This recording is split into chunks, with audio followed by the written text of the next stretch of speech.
Magandang araw sa inyo. Sa mga panig kayo ng Pinas naroroon. God bless po sa ating lahat. At kung nakakarating man to sa ibang panig man ng mundo, batiin ko rin kayo anong oras meron dyan sa inyo sa mga sandaling ito. God bless po. Pag-usapan natin tong tatlong issue na napili ko para sa araw na ito. Biro mo, tatlo agad.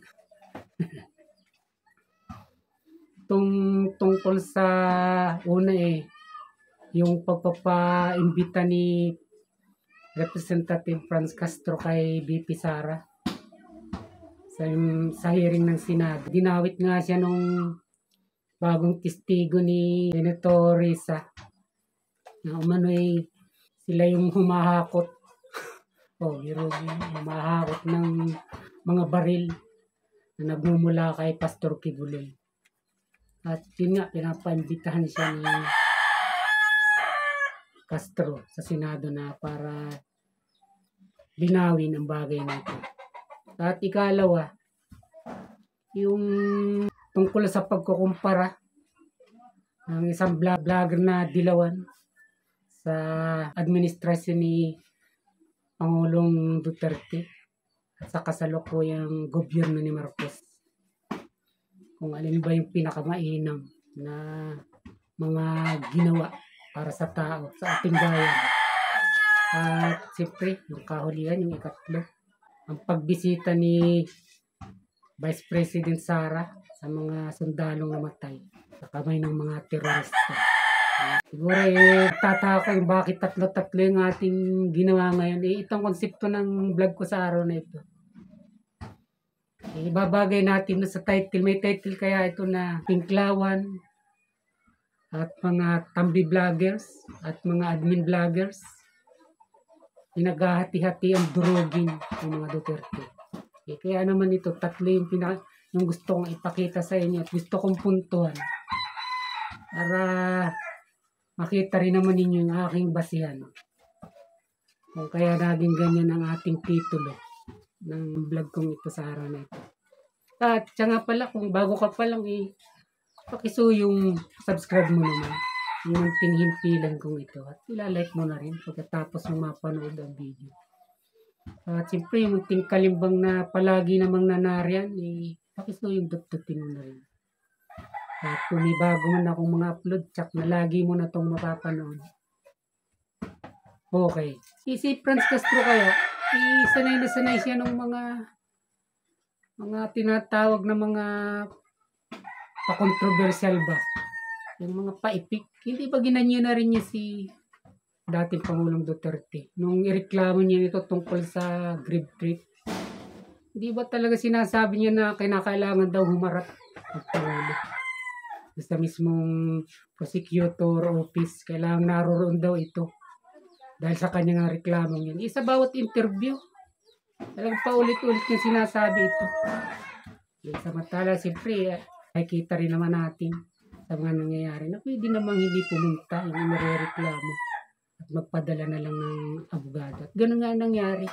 Ang ibig kong sabihin, ito si Franz Castro, talagang gusto lang niya parati, kumbaga, ipapapil, iiksina. Hindi nawawala, kumbaga. Di ba, alam naman natin kung ano nangyari sa reklamo niya. Binubuklat pa lang ng prosecutor yung kanyang reklamo. Sinara na kagad at wala namang basyan, walang probable cause. Hindi ba, dun lang napunta. Napunta lahat sa wala. At ngayon, parang ito na yun ang gusto niya na papaharapin naman niya at pinapaimbitan sa Senado sa hearing ni Risa Hontiveros si Vice President Sara naman. At di siyempre, alam na rin naman natin ang mangyayari dyan. Ito kumbaga katulad ng nasabi ko, pumapapil, umiiksi na lang. Di tingnan natin kung ano yung kanyang magagawa pa ulit at yung mga gagawin pa niya tungkol sa mga bagay na ito. At dito tayo sa pangalawa. Itong pagkukumpara ng isang vlogger naman na dilawan. Sa kanya ko ito napanood. Kinukumpara niya yung administrasyon ni dating Pangulong Duterte sa kasalukuyang gobyerno ngayon ni Marcos. Na ayon sa kanya, talagang napalaking blessing ng gobyerno ni Marcos kumpara noon sa gobyerno ni PRRD. Ayun yung kanyang pahayag dito. ito ay positive na parang blessing dahil ang paliwanag dito ni Senadora Laila, kasi sa panahon ni Duterte, grabe ang ginawa ni Duterte. So sa mga ginawang ito ni Duterte, ang ginawa ni ang administrasyon ni Marcos ay parang naging malaki ang nagawa para yung naramdaman nung panahon ni Duterte na authoritarianism, parang diktador, ay at least makaluwag-luwag ang Pilipinas. Parang naging pahinga ito. Napahingahan ang Pilipinas sa grabing pamiminsala ni Duterte. Kaya sa ganon, ang administrasyon ni Marcos ay blessing sa Pilipinas. Malino yung narinig natin. Sobra-sobrang pamiminsala ang ginawa di umano ng Pangulong Duterte sa bansa natin. Siyempre, sa mga mamamayan ito. At ngayon, nung naupo na si Marcos, isang napakalaking blessing o biyaya para sa bansang Pilipinas ang pagkakaloklok na ito ni Pangulong Marcos sa kasalukuyan. Pero hindi natin to i-question yung vlogger na ito, kung ano yung mga naging basihan niya rito. Ang gusto ko lang ipakita sa inyo rito, tingnan natin kung ano nga yung sinasabi ng taong bayan. Sa mga sinasabi naman ito, siyempre ito, dilawan ito, sinasabi ko na kaagad. Hindi alam naman natin na wala naman silang makikita siguradong kabutihan dahil sila yung talunan ni Duterte, di ba? At tingnan naman nyo yung mga sinasabing sa panig ng taong bayan na siya talagang mas nakakita ng epekto ng naging pamumuno ng Pangulong Duterte. Bago pa lang ito yung Hamaka Festival na ginanap dyan sa Taytay Rizal. 2 days pa lang nakakalipas. Pero ito yung ginawang parangal sa kanila. Ito yung sinasabi ng mga sanggunian doon, ng mismong bayan ng Taytay. Dahil binigyan niyo po kami ng pagkakataon na makapagserbisyo po sa inyong lahat. Kami po yung mga probinsyano lamang na binigyan niyo po ng pagkakataon. Maraming salamat po sa inyo lahat. Ulit-ulit naman natin sinasabi, ang sports complex na dating basurahan, ngayon may silbi na po sa bayan ng Taytay dahil po ito sa tulong ng ating pong dating Pangulong Duterte at ating magaling na Senator Bongo. Kaya ang ating pong Sangguniang Bayan, kasama pong ating mga konsehal, ay meron pong pinipresent ng plaque of appreciation at resolution para po sa atin pong Senator Bongo at ang ating pong dating Pangulong Rodrigo Roa Duterte. A resolution expressing profound gratitude to Senator Christopher Lawrence Bongo and to former President Rodrigo Roa Duterte for the construction of the Taytay Sports Complex, co-sponsored by all members of the Sangguniang Bayan, whereas the municipality of Taytay Rizal is fortunate that the request made to Senator Christopher Lawrence Bongo and former President Rodrigo Roa Duterte for the construction of the Taytay Sports Complex was granted and acted upon favorably, whereas through their kindness and magnanimity, the place was once considered and treated as a dump site in the municipality was transformed and is now emerging as the venue for sports and Kung iisipin mo, parang sampal to sa gobyerno ni Marcos di ba? Na sinasabi nung dalawang vlogger kanina, blessing daw talaga ang administrasyon ni Bongbong Marcos. Kisa dun sa paminsalang gobyerno ni Pangulong Duterte dati pa. Kita nyo ito. Di ba nakaka-proud ang bagay na ito? Ay, bago lang ito, 2 taon na siyang hindi nakapo, pero ito, humahabol ang kanyang mga iniwang legacy. Kumbaga. Hanggang ngayon, narin yung kanyang mga ginawa. Sa kanya talaga binibigay ang parangal.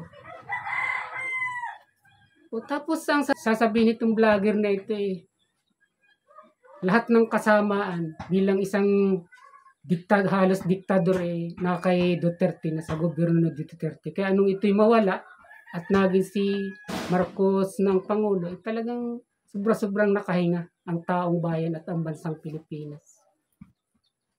Tingnan nyo naman kung gaano karumi ang laro ng mga tao ito. Ang nagpapatunay mismong tao, hindi yung mga politikong ipal, hindi yung mga kalabang politiko. At ang bilang pangatlo at panghuli, sinusurkat-surkat natin kasi tatlo to. Ikling oras lang naman ang kailangan natin dito. At itong ikatlo, itong pakikiramay ni BP Sara sa 6 na sundalo ng nasawi na sa kamay ng mga terorista. Ibiro mo sa pangyayaring ito, tinuring pang kaipalan yung ginawa niya. Hindi na pumupunta si Pangulong Marcos. Kaya nga yung mga hashtag na nasaan ang Pangulo, nauuso na naman. Hindi ba kahit nga walang hashtag, ako nga naghahanap. Hindi ba nung una nung magkaroon ng lindol sa Mindanao. Ang lakas ng 120 doon sa gawi ng Surigao na tukoy. At pagkatapos yung University bombing sa Marawi, wala din siya doon. Tapos ito, wala na naman. At tapos, nung siya pumunta, ito, binibintangan pa siya. Hindi ko lang to naisip itong Elmer Caport. Ito ang nagsabi sa kanya na bakit gano'n ang ginagawa ni BP Sara. Parang tinitimpuan niya parati na kung kailan may aktibidad si Pangulong Marcos, saka naman ito pumupunta at pumapapil ng gano'n. Para bang kaipala na sinasadya, parang gano'n. Hindi man ang una pumunta rin siya sa mga na landslide nasa concert naman ng Pangulong Marcos. Parang gano'n yun ang gustong palito nitong admin vlogger na ito. At pagkatapos naman ngayon, may date ang Pangulong Marcos at saka si Madam Lisa. O saka naman siya pumunta nun sa nakiramay sa mga sundalong nasawi. Kumbaga, hindi na nga napunta yung Pangulo, tapos siya kumbaga'y pumapapil at sa mga hindi niya nagagawa, binintangan pa siya na ipal siya. Kaipalan yung kanyang ginagawa at parang nananadya siya. Tama ba naman ito? O diba? O tapos yung isa pang tambi vlogger, pahabol pa niya, huling-huli ng araw pala yung punta ni BP Sara dun. Dahil sabi niya, ayon sa kanya, pakinggan niya. Kung tutuusin, itong pagbate ni BP Sara, huli na. Nahuli na siya. Nahuli na siya ng mga 3 linggo. Isang buwan. Nahuli na siya. Bakit? Kasi, si BBBM nagpunta na dyan noong February 12. Personal pa siyang pumunta. Hindi video.